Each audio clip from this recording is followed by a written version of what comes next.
Hey guys, welcome back to yet another interesting video from Howlogical, and in this video I am going to show you how to add Trello into your Outlook. So without any further ado, let's dive right into this exciting video. Now, in order to add Trello, you just simply have to open your Outlook application into your device.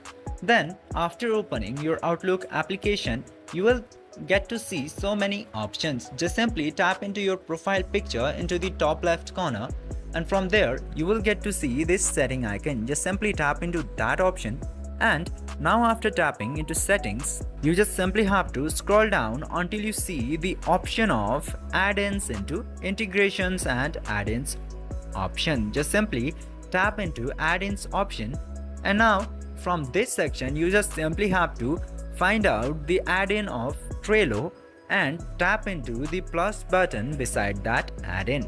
Then after finding out that option, you can easily add your Trello into Outlook.